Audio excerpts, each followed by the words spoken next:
Right now, a voice in your head is reading these words out loud. You can hear it. It sounds like you. Here's what almost no one realizes: not everyone has one. Some people reach this exact sentence in total silence, no inner voice, no narration, nothing. They've lived their whole lives that way and never knew it was unusual. Which raises a strange question. The voice you're hearing right now, where did it come from? Start with something that sounds impossible. You probably feel like that voice is always on. A constant narrator running commentary from the second you wake up until the moment you fall asleep. But it isn't. A psychologist named Russell Hurlburt at the University of Nevada spent years developing a deceptively simple way to find out. He gave people a beeper. At random moments through the day, it would go off, and the instant it did, they wrote down exactly what was in their mind at the beep, not a second later, not a memory of it, the raw contents of the mind right then. And in one study, the numbers were not what anyone expected. On average, people were using inner speech only about a quarter of the time. Not constantly, not even close. Most of your mental life happens in silence, in images, in feelings, in something researchers can barely put into words. The narrator you think never shuts up is actually quiet most of the time. You just never catch the silence because to notice it, the voice has to switch back on. When people looked back at their own beeps, many were stunned. They had been certain they thought in words all day long. The beeper kept catching them mid-thought in something completely wordless, and they had no name for what it was. So the voice isn't constant, but that's the small mystery. The bigger one is where it came from in the first place, because you weren't born with it.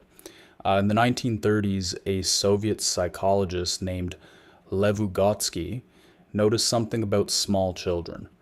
When they're alone and working on something hard, stacking blocks, solving a puzzle, they talk to themselves out loud. They narrate it. Where does this one go? No, not there. Every parent has heard it. We treat it as cute, meaningless chatter. Vygotsky thought it was the most important thing a human ever learns. His idea was this: a baby is talked to constantly. The people around it narrate, instruct, soothe, warn, all out loud, all from the outside. The child copies it, talking to itself the way it has been talked to, and then somewhere around the age of 7, that out loud talk doesn't stop. It goes quiet, it goes inward, it sinks below the surface and disappears from the room.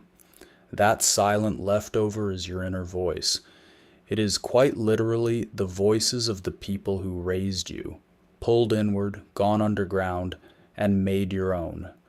The conversation never ended. You just stopped saying it out loud, which is why some people don't have one at all. In 2024, two researchers, Johannu Nedergaard and Gary Lupien, published a study on people who report little or no inner speech. They gave the condition a name, anendophasia, the absence of the inner voice. And they found it isn't just a harmless quirk.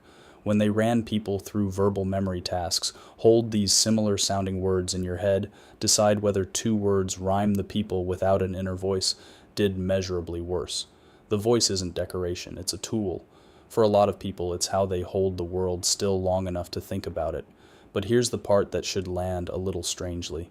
Inner speech isn't all or nothing. It runs along a spectrum from people whose minds are a near constant monologue to people for whom it's almost entirely silent, and almost no one knows where they fall, because you can only ever experience your own. The person standing next to you in line might be living inside a completely different kind of mind than you are, and neither of you would ever find out. Now look closely at what your inner voice actually does.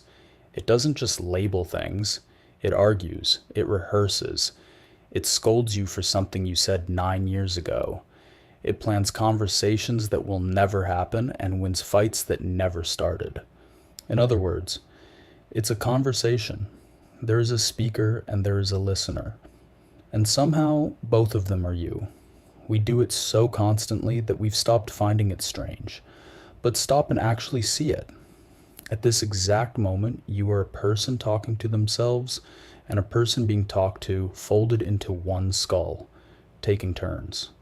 This is the strange engine sitting at the center of the whole thing. When you talk to yourself, who is the self doing the talking? And who is the self being talked to? You experience it as two parts. One produces the words, the other hears them and reacts. And your entire sense of being a single, continuous person depends on those two parts agreeing, every second of every day, that they are the same person. So here's the question almost nobody thinks to ask. How does your brain actually know the voice is you? It turns out there's a mechanism for it, and it is more fragile than you would ever want it to be. Every time your brain produces speech out loud or silently, it fires off a kind of internal memo at the same time. A copy of the command sent a fraction of a second before the words even form. Scientists call it corollary discharge. Its job is simple and absolutely critical. It stamps the incoming voice with a label that says, "This one is mine. I caused this." That stamp is the only reason your own inner voice doesn't startle you every time it speaks. Your brain saw it coming because your brain is the one that sent it. This is happening right now on every word you read. Your brain is predicting its own voice and quietly marking each word me, me, me, so fast and so smoothly that you have never once felt it happen. You can catch this same trick somewhere much sillier. Try to tickle yourself. You can't, it doesn't work. Because the instant your hand moves, your brain sends out that same kind of advanced copy. It predicts its own touch and cancels the surprise before it lands. A stranger's hand on the exact same spot makes you jump, because there was no memo. Your inner voice runs on a version of that. Your brain predicts you every second and files the result under me before you ever hear it. Now imagine the stamp fails. The voice is still generated inside your own head. Same place, same mechanism, your own words. But the tag that says "this is mine" doesn't fire. And so the brain does the only thing it can do with a voice it cannot account for. It decides the voice must be coming from somewhere else, from outside, from someone else. For decades, this has been one of the leading explanations for auditory hallucinations, the experience of hearing voices that aren't there. The theory goes back to the 1970s, and it was tested again with brain recordings as recently as last year. The voices it suggests aren't foreign at all. They are the person's own inner speech, the same narrator you have running right now, stripped of the single signal that marks it as self.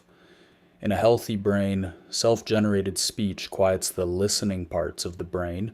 It knows the words are coming. In a brain that hallucinates, that same inner speech lights those regions up as if the words had arrived from the outside world.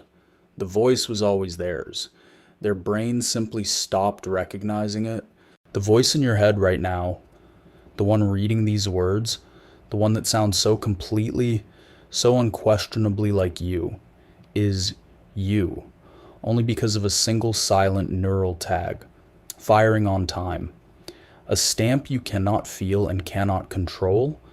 The entire difference between a thought and a voice, between me and someone else, between a quiet mind and something far more frightening, is one fragile signal that says this one is mine. You spend your whole life inside that voice. You trust it more than you trust anything. You assume it is the most you thing about you, and it runs on a mechanism so quiet you didn't know it existed until 90 seconds ago. There is no backup. There is no second system quietly checking the first. There's only the tag and your faith that it will keep firing. So go back to where we started. You asked where the voice came from. Now you know. It came from the people who raised you, internalized and turned silent. It runs only about a quarter of the time. Some people don't have it at all. And the only thing keeping it on your side of the line, the only thing that makes it your voice instead of a stranger's, is a tag your brain stamps onto every single word and trusts will never miss. It hasn't missed yet. That's why the voice still sounds like you. So listen to it read this very last line. And then ask yourself one more time, the question you can never quite answer. If that voice is you, then who exactly is listening?